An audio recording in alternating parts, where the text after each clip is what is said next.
Welcome students to our new YouTube channel PharmaX Tech, the division of excellence. So let's start to the new chapter of pharmacology which is related to the blood and the chapter name is antiplatelet drugs. So let's start to this topic antiplatelet drugs. So in that antiplatelet drugs we first see the first is hemostasis. So in this hemostasis consists of 4 to 5 mechanisms. The first like vasoconstriction, this vasoconstriction is both neurally and humorally medicated, and the platelet plug formation is the adhesion of platelets to the damaged endothelium. And the third mechanism is coagulation. In the coagulation, the blood clot formation by activation of fibrin through the intrinsic or extrinsic coagulation cascade occurs. And the fourth mechanism is permanent closure. So in this permanent closure, the growth of fibrous tissues by conversion of smooth muscle cells of the vessel walls to fibroblast. So and last mechanism is fibrinolysis. So in the fibrinolysis, removal of blood clot by the activation of plasmin takes place. So we revise that the five mechanisms they are most important. First one is vasoconstriction. In that both they are both neurally and humorally medicated. And second is platelet plug formation. So in the platelet plug formation, adhesion of platelets to the damaged endothelium. And third one is coagulation. In the coagulation, the blood clot formation by activation of fibrin through the intrinsic or extrinsic coagulation cascade occurs. And fourth mechanism is permanent closure. So in the permanent closure, the growth of fibrous tissues by the conversion of smooth muscle cells of the vessel walls to myofibroblast. And the last mechanism is fibrinolysis. So in the fibrinolysis, removal of blood clot by the activation of plasmin takes place. So next we see the drugs which inhibit the platelet aggregation, and in these drugs they are aspirin, dextran. So this dextran 40, majorly dextran 40, this dextran 40 is a plasma expander, and also clofibrate. So this clofibrate is a hypolipidemic drugs. So this drug we see in the chapter which is hypolipidemic drug. And also di dipyridamole. So this dipyridamole is a coronary vasodilator. And also sulfenpyrazone. So this sulfenpyrazone is a uricosuric drug. And last drug is ticlodipine. So these are the drugs which inhibit the platelet aggregation. They are aspirin, dextran 40 is plasma expander, clofibrate is a hypolipidemic drug, and dipyridamole is a coronary vasodilator, and sulfenpyrazone is a uricosuric drug, and ticlodipine. So next we see the drug used in disorders of the coagulation. In that the when the immediate hemostatic response of a damaged blood vessel, then the drug, in this case the drug used which is vasoplasma. So this vasoplasma drug it is used in immediate treatment of hemostatic response of a damaged blood vessels. So this is most important for your GPAT exams question. So next we see the some general information about the platelets. So in that platelets, the primary hemostasis is due to the platelet plug, and normal platelet count is 1.5 to 4.5 lakh per cubic millimeter of the blood. So this is for your general knowledge and also for your GPAT exam. The normal platelet count of platelets is 1.5 to 4.5 lakh per cubic millimeter of the blood, and lifespan of platelet in the circulation is 10 days. So this is also most important for your general knowledge that lifespan of platelet in the circulation which is 10 days, and the platelet count is greater than 1 lakh is bleeding time normal. So when the platelet count is greater than 1 lakh, this is bleeding time normal, and the platelet count is 50,000 to 1 lakh, this is mild prolongation of bleeding time. And the factors responsible for the platelet adhesion to vascular endothelium is one Willebrand factor. So this one Willebrand factor, this factor is responsible for the platelet adhesion to the vascular endothelium. Next is substance, which is a powerful inducer of platelet aggregation, which is ADP. And the thrombosthemia. So this thrombosthemia is a defect in a platelet aggregation. So there is a question in GPAT, which is the defect in platelet aggregation, and the right answer is thrombosthemia. So next is prostaglandin promoting thrombogenesis is thromboxane A2 from platelets. So the prostaglandin promoting thrombogenesis is thromboxane A2, these thromboxane A2 from platelets, and the prostaglandin inhibiting the thrombogenesis by prostacyclin from vascular endothelium. And the bleeding time, so this bleeding time is a measure of platelet function, and normal bleeding time is 1 to 6 minutes. This is calculated by the Duke's method.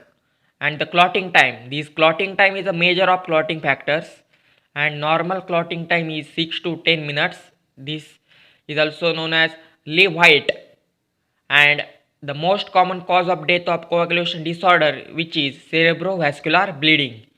So this is the most important question for your GPAT, that which is the most common cause of death in coagulation disorders, that means disorders related to the blood, and the right answer is cerebrovascular bleeding.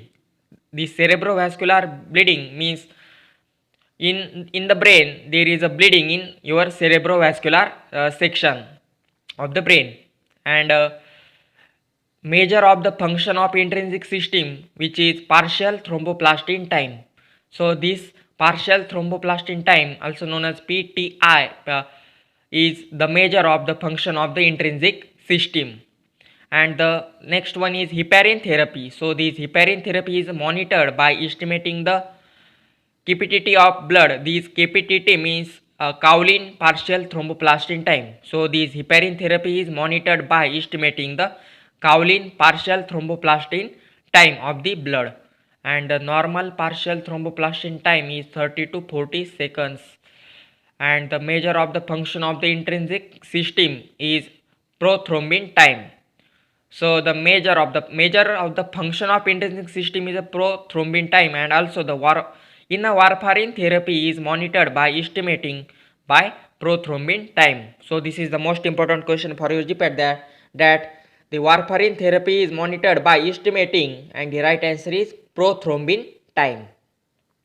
So next we see the some clotting factors and their common synonyms. So the clotting factor 1 is fibrinogen, and clotting factor 2 is prothrombin, and clotting factor 3 is a tissue thromboplastin, and clotting factor 4 is a calcium, and clotting factor 5 is a proaxelin, and clotting factor 6 is a proconvertin, and clotting factor 8 is a anti-hemophilic globulin. So this is most important, clotting factor 8. Clotting factor 8 is a anti-hemophilic globulin.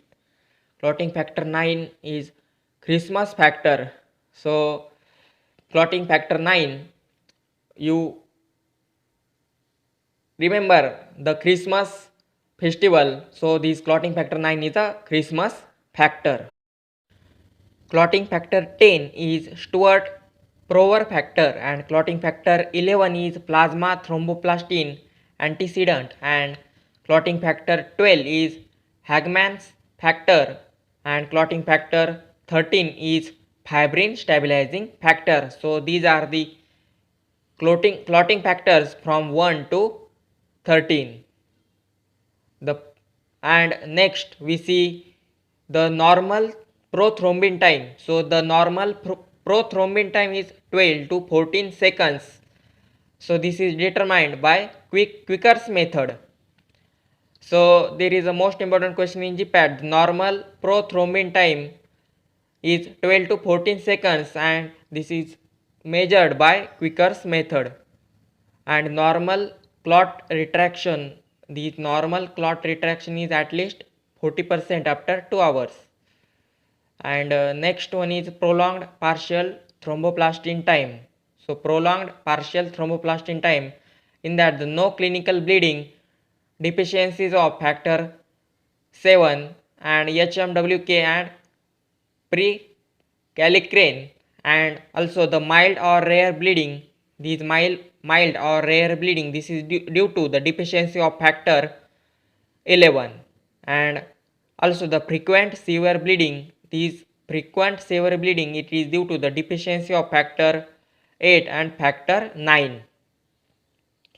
And next one is prolonged prothrombin time. So the prolonged prothrombin time is due to factor 8 deficiency and also the vitamin K deficiency. The early stage of prolonged prothrombin time, this is due to vitamin K deficiency, and also the therapy is used is warfarin therapy. Next is prolonged prothrombin time and prolonged prothrombin partial thromboplastin time. So the factor 2, 5 and 10 deficiency. So these prolonged partial thromboplastin time and prolonged prothrombin time, this is due to the factor of 2, 5 and 10 deficiency. And also the vitamin K deficiency. So this is the case inlet. So inlet the vitamin K deficiency, and also same the warfarin therapy is used for this prolonged partial thromboplastin time and also for prolonged prothrombin time. And in prolonged thrombin time, so in the prolonged thrombin time, the mild or rare bleeding, these mild or rare bleeding, it is known as fibrinogenesis, or also mild or rare bleeding is also known as fibrinogenemia. So this is the most important question in GPAT, which is the mild or rare bleeding in prolonged thrombin time is known as, and the right answer is fibrinogenemia. Next is frequent severe bleeding. So these frequent severe bleeding is also known as dysfibrinogenemia. So these frequent severe bleeding is also known as dysfibrinogenemia.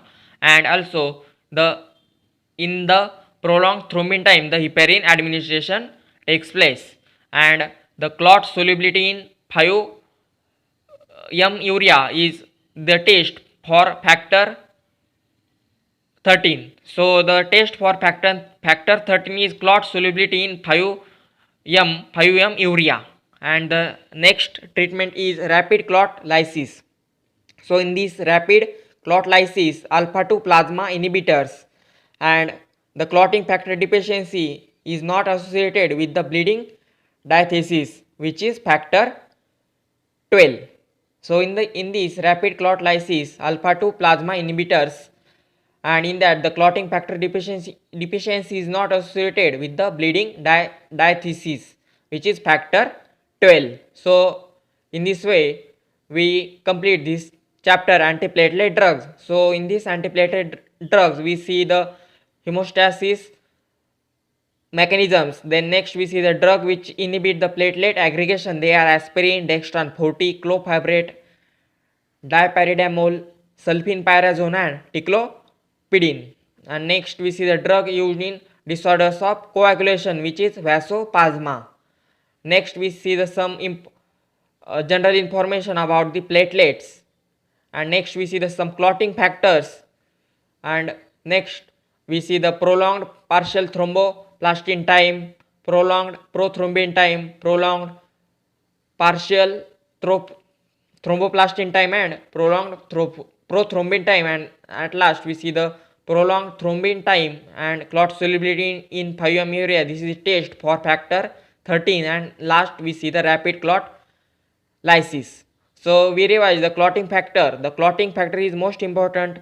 So clotting factor 1 is fibrinogen, clotting factor 2 is prothrombin, clotting factor 3 is tissue thromboplastin, clotting factor 4 is calcium, clotting factor 5 is proaxelerin, clotting factor 6 is proconvertin, clotting factor 8 clotting factor 8 is anti-hemophilic globulin, and clotting factor 9 is Christmas factor, and clotting factor 10 is Stewart-Prower factor, and clotting factor 11 is plasma thromboplastin antecedent, and clotting factor 12 is Hagman's factor, and clotting factor 13 is fibrin stabilizing factor. So in this way we completed this topic antiplatelet drugs. So hope you like this video. Please like this video and share with your GPAT aspirants. And thanks for watching this video. Thank you for watching this video. And please like, share and subscribe to our channel Pharma Extech Division of Excellence, and stay updated with Pharma Extech. Thank you for watching. Thank you.